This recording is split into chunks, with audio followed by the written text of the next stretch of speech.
হাতির তাণ্ডবে ব্যাপক ফসল নষ্ট, আতঙ্কে গ্রামবাসী। বাড়ির সামনে নেমে গেছে, দেখুন সবাই সাবধানে থাকবে। প্রচুর। পশ্চিম মেদিনীপুর জেলার গড়বেতা ৩ নম্বর ব্লকের আমশুল গ্রাম পঞ্চায়েতের ৩ নম্বর কলোনি এলাকায় হাতির তাণ্ডবে ব্যাপক ফসলের ক্ষয়ক্ষতি হয়েছে।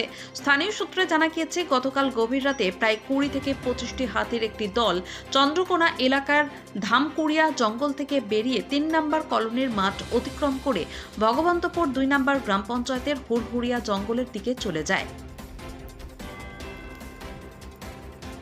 হাতির দল দুটি মাঠে ঢুকে কাঁচা সবজি ও আলু চাষের জমি তছনছ করে দেয়। ফলে এক রাতেই চাষিদের বড়সড় আর্থিক ক্ষতি হয়েছে। হঠাৎ হাতির আগমনে আতঙ্কের রাত কাটাচ্ছেন গ্রামবাসীরা। ক্ষতিগ্রস্ত চাষিরা দ্রুত বন দপ্তরের হস্তক্ষেপ ও ক্ষতিপূরণের দাবি জানিয়েছেন।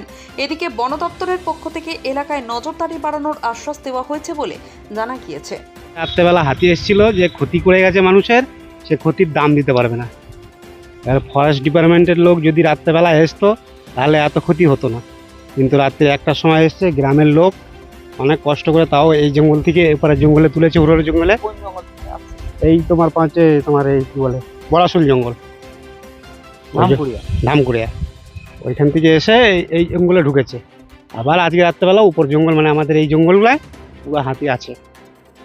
আতঙ্কে আছেন? আতঙ্ক তো বটেই, নাহলে এই যে আলুর তেমনি দাম নাই।